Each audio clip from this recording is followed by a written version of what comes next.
कहानी की शुरुआत में हम मिलते हैं एक लड़की से जिसका नाम है नीमो। वह अपने पिता पीटर के साथ एक लाइट हाउस में रहती है। पीटर उसे लाइट हाउस से जुड़ी हर छोटी बड़ी बात समझाता है। साथ ही वह नीमो को पियानो बजाना और नाव चलाना भी सिखाता है। नीमो की माँ के जाने के बाद पीटर ने ही उसे पाल पोस कर बड़ा किया है और नीमो को भी लाइट हाउस का काम बेहद पसंद है। इसी वजह से वह पीटर से पूछती है कि जब उसे बड़ा होकर लाइट हाउस संभालना ही है तो फिर उसे गणित पढ़ने की क्या जरूरत है। इस पर पीटर उसे एक सवाल पूछता है कि आखिर लाइट हाउस बनाए ही क्यों जाते हैं। नीमो जवाब देती है कि लाइट हाउस जहाजों को सुरक्षित रखने के लिए बनाए जाते हैं, लेकिन पीटर कहता है कि यह जवाब गलत है। वह आगे कहता है कि जिस दिन वह इस सवाल का सही जवाब दे देगी उसी दिन उसे लाइट हाउस की चाबी सौंप दी जाएगी। इतना कहकर पीटर उसे सोने के लिए कहता है, लेकिन नीमो को सोने से पहले अपने पिता से एक कहानी सुननी थी। तब पीटर उसे जादुई मोतियों की कहानी सुनाता है जो समुद्र की गहराइयों में छिपे होते हैं, जहाँ एक खतरनाक राक्षस रहता है और उन मोतियों से जो भी मांगा जाए वह इच्छा पूरी हो जाती है। कहानी में पीटर अपने एक दोस्त के साथ उन्हीं मोतियों की तलाश में निकलता है, लेकिन कहानी पूरी होने से पहले ही अचानक फोन की घंटी बज उठती है।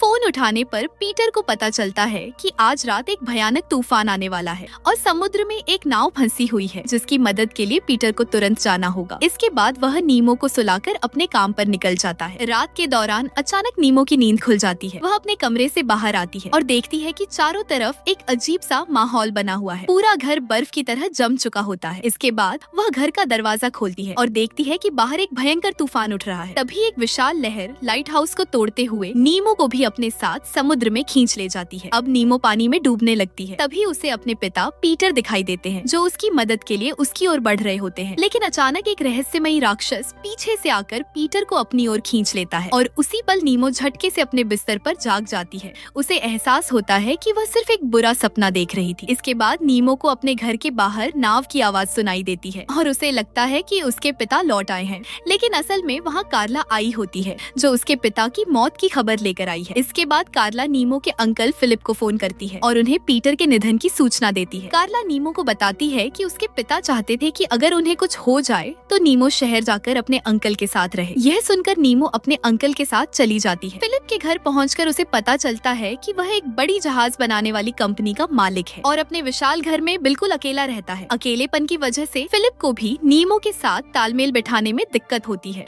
और नीमो को भी इस नए शहर और नए घर में घुलने मिलने में परेशानी होती है। इसके बाद नीमो अपने कमरे में जाकर सो जाती है। कुछ समय बाद रात के दौरान उसकी आंख खुलती है और वह देखती है कि उसका खिलौना पिग अब जीवित हो चुका है। तभी अचानक उसका बिस्तर अपने आप चलने लगता है और नीमो को एहसास होता है कि वह सपनों की दुनिया यानी स्लम्बरलैंड में पहुंच चुकी है। उसके बाद वह बिस्तर उसे शहर की गलियों से गुजारते हुए सीधे समुद्र की ओर ले जाता है, जहाँ से तैरते हुए वह सीधा अपने लाइट हाउस तक पहुँचती है और वहाँ उसे फिलिप दिखाई देता है। तभी नीमो को याद आता है कि फिलिप कोई और नहीं बल्कि उसके पिता का वही दोस्त है जिसकी कहानियाँ उसके पिता उसे रोज सुनाया करते थे। इसके बाद फिलिप उसे वही कहानी सुनाता है जो पीटर ने उसे आखिरी बार सुनाई थी, जादुई मोतियों की कहानी। लेकिन नियमो तो बस अपने पिता से मिलना चाहती थी। इसके बाद फिलिप उसे समझाता है कि वह अपने पिता से स्लम्बरलैंड में हर रोज मिल सकती है, लेकिन अगर वह उसी जादुई मोती से इच्छा मांगे तो इसके लिए उसे वह जादुई नक्शा ढूंढकर फिलिप को देना होगा जिसे उसके पिता ने कहीं छिपा रखा था। फिलिप बार बार नियमों से उस जादुई नक्शे के बारे में पूछता है, लेकिन नीमो को बिल्कुल भी पता नहीं होता कि वह नक्शा कहाँ है। इसके बाद नीमो की आंख खुल जाती है और अगले दिन फिलिप उसे दाखिले के लिए एक नई स्कूल लेकर जाता है। नीमो को स्कूल कुछ खास पसंद नहीं आता। उसे लगता है कि स्कूल किसी जेल की तरह होते हैं जो बच्चों को कैद कर लेते हैं। फिर नीमो अपनी कक्षा में जाती है जहाँ उसकी मुलाकात जमाल नाम के एक लड़के से होती है और वह उसका दोस्त बन जाता है। नीमो जमाल को अपने बारे में सब कुछ बता देती है। स्कूल खत्म होने के बाद वह घर लौट आती है जहाँ फिलिप उससे बात करके करीब आने की कोशिश करता है, लेकिन नीमो उसे नजरअंदाज कर सीधे सोने चली जाती है। सोते ही नीमो फिर से स्लम्बरलैंड पहुँच जाती है जहाँ वह अपने खिलौना पिग को देखती है जो एक डिब्बे में कुछ ढूंढ रहा होता है। तभी अचानक नीमो की नींद टूट जाती है और वह तुरंत उसी डिब्बे को जाकर चेक करती है। इसके बाद अगली सुबह होती है और नीमो स्कूल के लिए निकल जाती है, लेकिन स्कूल पहुँचकर वह कक्षा में जाने के बजाय सीधे स्कूल के बेसमेंट में जाकर सो जाती है और कुछ ही देर में वह फिर से स्लम्बरलैंड पहुंच जाती है, जहां उसे वह नक्शा मिल जाता है और वह उसे सीधे फिलिप को दे देती है। फिलिप नक्शा लेकर उसे स्लम्बरलैंड से वापस जाने के लिए कहता है, क्योंकि आगे का सफर बेहद खतरनाक होने वाला था। इन जादुई मोतियों की खोज में उन्हें दूसरों के सपनों में जाना होगा और अगर नीमो किसी और के सपने में मर जाती है तो वह असली दुनिया में कभी भी जाग नहीं पाएगी। फिर भी नीमो इस रोमांचक सफर पर फिलिप के साथ जाने का फैसला करती है और यहीं से शुरू होती है मोतियों की खोज। इसके बाद फिलिप बताता है कि उसने यह नक्शा ब्यूरो ऑफ सबकॉन्शियस एक्टिविटीज यानी बोसा से चुराया था और तभी से एक पुलिस ऑफिसर उसके पीछे पड़ी हुई है,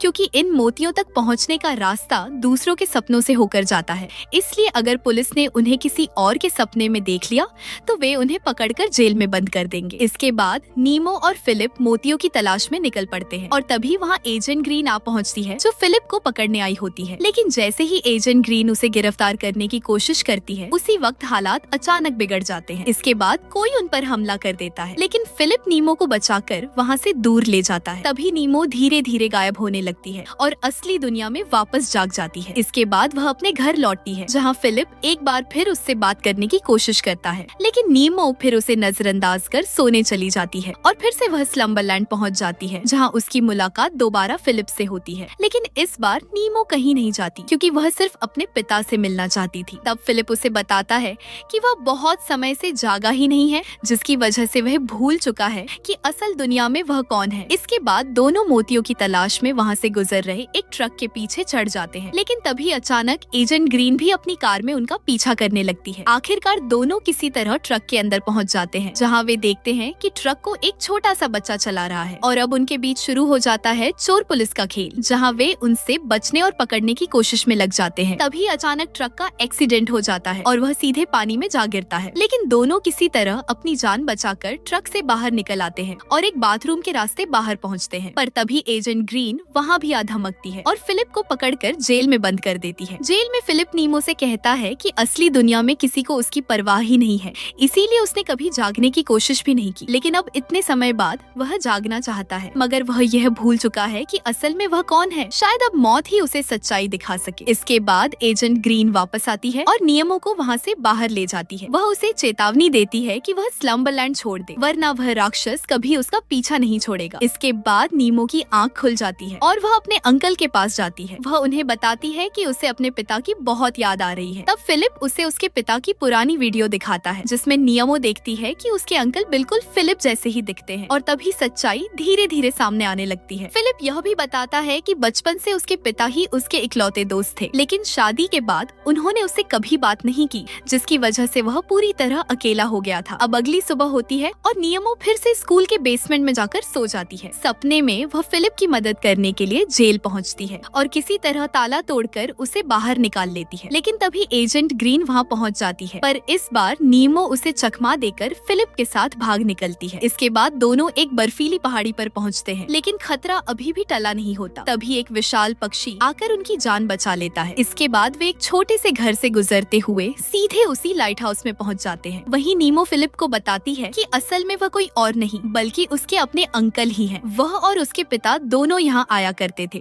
लेकिन पिता के जाने के बाद उन्होंने कभी सपने देखना ही छोड़ दिया और इसी वजह से फिलिप स्लम्बरलैंड में ही फंस कर रह गया। तभी नीमो की नींद खुल जाती है, क्योंकि उसकी टीचर उसे जगा देती है। आधी रात को सोने के बाद नीमो घर से चुपके से निकल जाती है और नाव के जरिए लाइट हाउस की ओर बढ़ने लगती है। कुछ ही देर में वह खुद को समुद्र के बीचों बीच पाती है, जहाँ लहरों से टकराकर उसकी नाव डगमगाने लगती है। तभी एक पोल उसके सिर पर आकर लगता है, जिससे वह बेहोश हो जाती है और एक बार फिर स्लम्बरलैंड पहुंच जाती है। लेकिन इस बार वह समुद्र के नीचे होती है और वह जगह बिल्कुल वैसी ही लगती है जैसा उसने सुना था। तभी वहाँ एक भयानक राक्षस आ जाता है और उस पर हमला कर देता है। उसी वक्त फिलिप उसे बचाने के लिए पहुंच जाता है और नीमो को एक विमान में बैठाकर वहाँ से दूर ले जाता है, लेकिन वह राक्षस अब भी उनका पीछा कर रहा होता है। इसके बाद फिलिप उस विमान को उड़ाते हुए सीधे ब्यूरो की बिल्डिंग में क्रैश कर देता है, लेकिन तभी वह राक्षस भी वहाँ पहुँच जाता है और एक एक करके सभी पर हमला करने लगता है, जिसकी वजह से सब लोग अपने अपने सपनों से बाहर हो जाते हैं। वहीं स्लम्बरलैंड में नीमो की हालत बिगड़ने लगती है, क्योंकि असली दुनिया में उसका शरीर पानी में डूब रहा होता है। तभी उसके हाथ से वह जादुई मोती भी गिर जाता है और जैसे ही फिलिप उसे उठाने जाता है, वह राक्षस पीछे से आकर उसे पकड़ लेता है और उसे मार डालता है। जैसे ही सपनों की दुनिया में फिलिप मरता है, उसी क्षण नीमो उस मोती से अपनी इच्छा मांगती है, जिसके बाद असली दुनिया में फिलिप को सब कुछ याद आ जाता है कि वही स्लम्बरलैंड वाला फिलिप है। इसके बाद वह नीमो को डूबने से बचाने के लिए पानी में कूद पड़ता है। उधर स्लम्बरलैंड में नीमो को एजेंट ग्रीन मिलती है, जो उसे बताती है कि उसके पिक के पास भी एक जादुई मोती है। नीमो वह मोती लेकर अपने पिता से मिलने की इच्छा मांगती है और तभी उसके पिता उसके सामने खड़े नजर आते हैं। इसके बाद वह उनके साथ लाइट हाउस की ओर जाती है, जहाँ कुछ पल वे साथ बिताते हैं। लेकिन अब उसे असली दुनिया में लौटना होता है और जाने से पहले